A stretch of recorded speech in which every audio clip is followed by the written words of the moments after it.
অতিরিক্ত জল খেলে প্রাণঘাতী হতে পারে এই কারণে আমাদের হার্টের উপর চাপ আসতে পারে, লিভারে চাপ আসতে পারে, আমাদের লিম্ফ্যাটিক সিস্টেমের উপর চাপ আসতে পারে, সার্কুলেশন সিস্টেমের উপর চাপ আসতে পারে, কিডনির উপর চাপ আসতে পারে, আমাদের মাল্টি অর্গানের উপর চাপ আসতে পারে। এবং শুধু তাই নয়, অতিরিক্ত পরিমাণ জল খেলে মানুষের ইনস্ট্যান্ট ডেথ হতে পারে। কারণ কি, আমাদের শরীরের, আমাদের ব্রেন এবং সেন্ট্রাল নার্ভাস সিস্টেম এবং মাসেলকে প্রচণ্ড রকমভাবে সক্রিয় রাখে।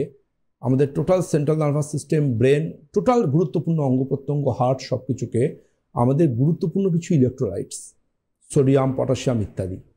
অতিরিক্ত পরিমাণ যে জল খাবেন, ধরুন কারোর ইচ্ছে হয়েছে তিনি মনে হলো 5 লিটার জল খাবো, বেশি জল খেলে ভালো, একটা গুজব আছে মার্কেটে, স্কিন ভালো থাকে। দেখুন, স্কিন তো ভালো রাখার জন্য অনেক কিছু রয়েছে, কিন্তু জল খেয়ে শরীরকে অসুস্থ করে লাভ নেই। আমরা 2.5 থেকে 3 লিটার আমরা বলি মোটামুটিভাবে। এবার যে সিকেডি পেশেন্ট হন বা কার্ডিয়াক অ্যারেস্টের পেশেন্ট হন কিংবা লিভারের পেশেন্ট হন, সেক্ষেত্রে আলাদা। কিন্তু এটুকু বলে রাখি, এটা লিভার পেশেন্টের ক্ষেত্রে যেমন অ্যাসাইটিস হতে পারে, সিরোসিস হলে পেটে জল জমতে পারে, লাংসে পালমোনারি ইডিমা হয়ে যেতে পারে লাংস জমে বেশি পরিমাণ জল খেলে। কিন্তু ওগুলো তো একটা লাইফ থ্রেটনিং ডিজিজের জায়গায় চলে যায় এবং সেখানে আইসিইউ দিয়ে ট্রিটমেন্ট করতে হয়। কিন্তু আমাদের শরীরে যে গুরুত্বপূর্ণ ইলেকট্রোলাইটসগুলো আছে, যেমন সোডিয়াম, পটাশিয়াম, অতিরিক্ত পরিমাণ জল খেলে এগুলো কিন্তু ডাইলুট হয়ে যায় এবং ডাইলুট হয়ে শরীর থেকে বেরোতে থাকে টয়লেটের মাধ্যমে।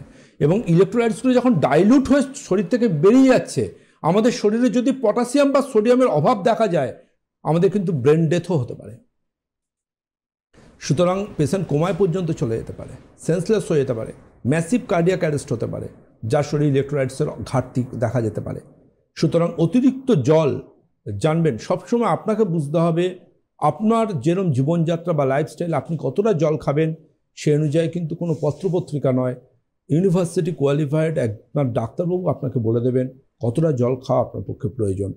তার জন্য বারবার বলি যে মেডিকেল সায়েন্স একটা সমুদ্র, সেই ডাক্তারবাবুরা সবসময় আমাদের কাছে নমস্য থাকেন যারা পড়াশুনো করেন দুবেলা ক্লিনিক নয়, একবেলা পড়াশুনো, একবেলা ক্লিনিক।